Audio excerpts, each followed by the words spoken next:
Well, tomorrow the community is expected to hold a vigil for 11-year-old Jacqueline Torres-Garcia.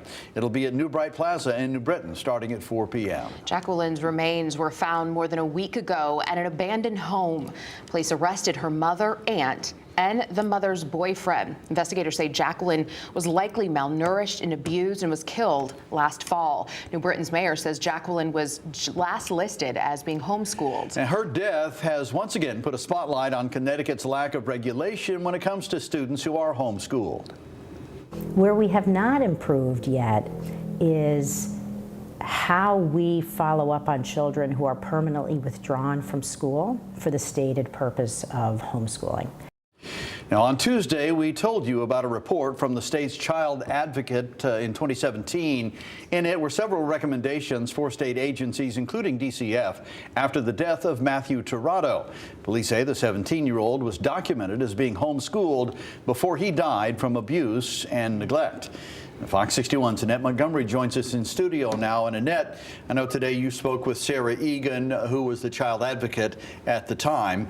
Yeah, so Annette, does she have any recommendations for something, especially after what happened 8 years ago? She had several recommendations, and when it comes to whether it's been applied, it really depends on what recommendations we're talking about. Egan acknowledged since 2017 the state has improved its ability to track chronic absenteeism and improved how it tracks students who move from one district to another. But where she says Connecticut is still lacking and falls behind many other states is how agencies follow up on students who are pulled from a school district for the purpose of homeschooling. Connecticut is one of only a handful of states in the country that do not have an express framework for follow-up on children who have been permanently withdrawn from school. In 2025, Sarah Egan is mirroring the same sentiments after the death of 11-year-old Jacqueline Torres-Garcia that she did back in 2017 in this 84-page investigative report. I think it does again raise the question of how do we protect the most vulnerable children in our society. People who are homeschooling have made a decision that's right for their child and their family. It's really about how do systems talk to each other when children are removed for other purposes. One recommendation included in the Office of the Child Advocate's report that still hasn't been applied 8 years later is this one: improving the safety net for children who are withdrawn from school for the purpose of homeschooling. Safeguards can and must be put in place to ensure that other individuals who have no intention of homeschooling do not use the guise of homeschooling as a way to hide their children from child welfare authorities. Right? And so I do give a lot of credit to the governor's office for continuing to urge consideration and resolution of that, but we have not yet finalized that. While Egan made it clear there's not a direct correlation between a child being abused and being homeschooled, she believes the lack of regulation in the state for students who are homeschooled makes it easier for Connecticut children to go unnoticed. Back in 2017, the OCA referred to state agencies as working in silos.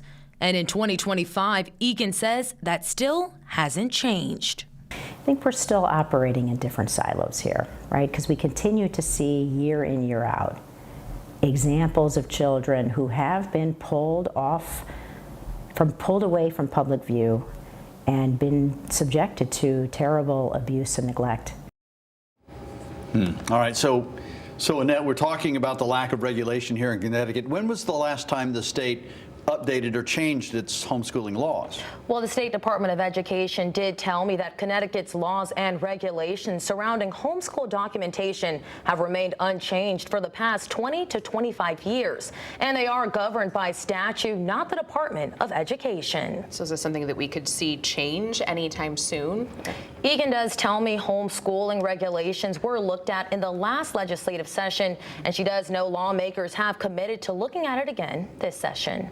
And I know that off camera I asked you, I said, wait, what do other states look like? Are we one of the few, or what's going on? Connecticut's one of between 8 to 11 states in the country that have no regulations when it comes to homeschooling at all. Okay, so it's not uncommon across the country. All right, thank you, Annette.